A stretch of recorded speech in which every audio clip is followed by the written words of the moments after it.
नमस्कार, मैं सुनील कुमार आपका स्वागत करता हूं आपके अपने चैनल क्या ऐसा होता है।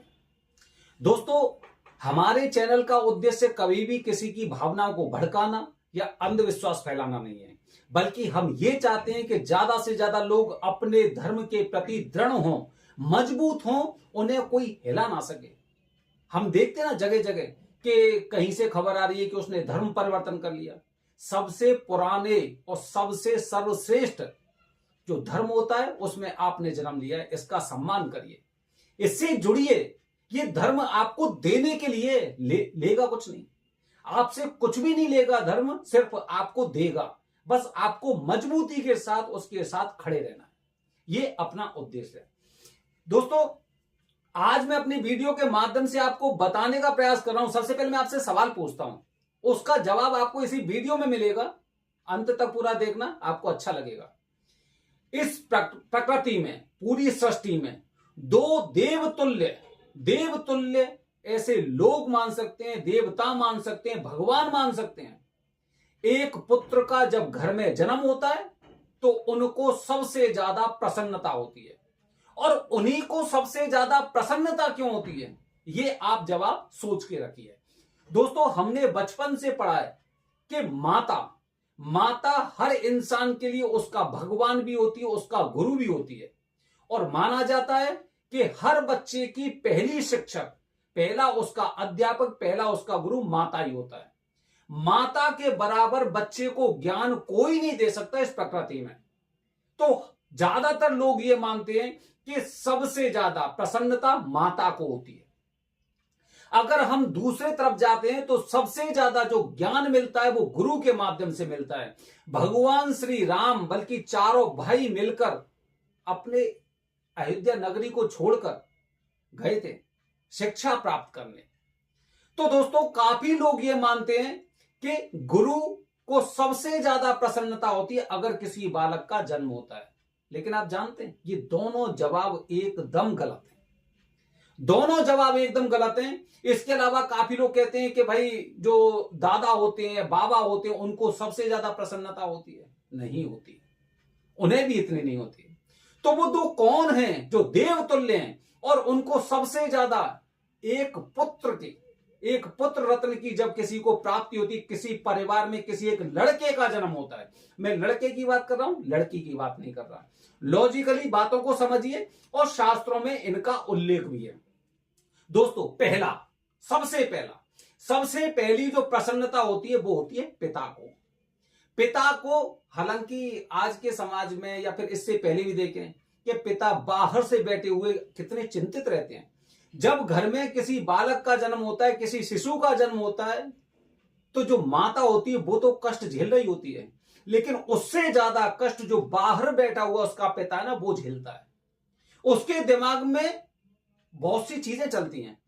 जो इंसान साक्षात रूप से किसी चीज को भुगत रहा है, सहन कर रहा है, बर्दाश्त कर रहा है, वो एक अलग चीज होती है। एक इंसान उसके बारे में अनुमान लगाकर उससे ज्यादा परेशान हो रहा है, वो ज्यादा चीज होती है। ठीक है, तो जो बाहर पिता बैठा होता है उसे सबसे ज्यादा प्रसन्नता होती है। वजह भी आगे बताऊंगा। दूसरे कौन होते हैं? दूसरे होते हैं सूर्यदेव। माना जाता है कि जैसे घर परिवार होता है तो घर परिवार में लड़के की, पुत्र की प्राप्ति को एक दीपक की तरह या सूर्य की तरह माना जाता है।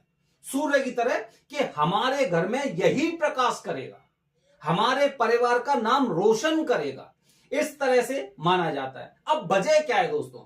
कुछ ऐसी वजह है, अभी तक तो आपको लॉजिकली ऐसा लगा होगा कि नहीं, बात में सच्चाई नहीं है। लेकिन जब शास्त्रों को पढ़ेंगे, वजह मेरी जो अभी मैं आपको बताने वाला हूं, जब उस वजह की गहराई में आप जाएंगे तो निश्चित रूप से आप ये कहेंगे वाकई में इस प्रकृति में पूरी में दो देवतुल्य हैं जिनको एक पुत्र रत्न की प्राप्ति होने पर और सबसे ज्यादा प्रसन्नता होती है। तो दोस्तों, सबसे बड़ी बात कि वजह क्या है कि इनको प्रसन्नता क्यों होती है, आप जानते हैं कि हर इंसान, आने वाले वीडियो बताऊंगा कि जो भी पुत्र पैदा होता है, जो भी बालक घर में पैदा होगा, उस पर 3 तरह के ऋण होते हैं। 3 तरह के, पूरा वीडियो आगे बताऊंगा। तो इनमें पितृदोष या पितरों का ऋण किस तरह से चुकेगा, तो पिता को जो चिंता रहती है वो रहती है जल की, और सूर्य देव को भी चिंता रहती है जल की। मतलब अगर घर में किसी बालक का जन्म हुआ है, पुत्र का जन्म हुआ है किसी परिवार में, तो इन दोनों को प्रसन्नता इसलिए होती है कि हमें जल देने वाला पैदा हो गया, हमें जल प्राप्त होगा, क्योंकि पितरों को जल की आवश्यकता होती है और सूर्य देव को भी जल से प्रसन्नता होती है। तो दोस्तों आप समझ गए होंगे कि जल की एक ऐसी प्रक्रिया होती है जिसे हम तर्पण भी बोलते हैं। जब कोई बालक होता है वो अपने पितरों को जब जल देता है तो वो सबसे ज्यादा प्रसन्न होते हैं। वो अपने दादा को नहीं देगा, वो अपने पर बाबा को नहीं देगा, वो बाबा को नहीं देगा, वो अपने पिता को देगा, वो अपने पिता को जल देगा और पिता उसी जल को स्वीकार करते हैं। जिन परिवार में लड़के नहीं होते उनके पितर इधर उधर घूमते रहते हैं और अन्य लोगों को भी परेशान करते हैं, ऐसा हमने सुना है। तो दोस्तों दो देवतुल्य, एक पिता और एक सूर्य देव, ये ऐसे हैं जो देवतुल्य हैं और किसी बालक के जन्म होने पर इनको सबसे ज्यादा प्रसन्नता होती है। तो दोस्तों ध्यान रखिए कि आपका जन्म हुआ है, आप लड़के आपका जन्म हुआ है तो अपनी जिम्मेदारी समझिए।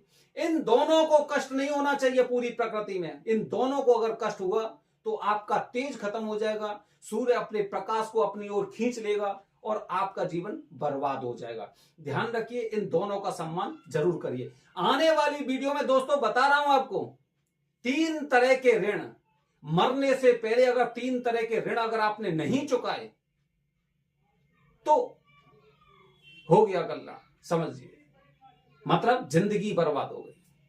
हर हर महादेव, हरि ओम।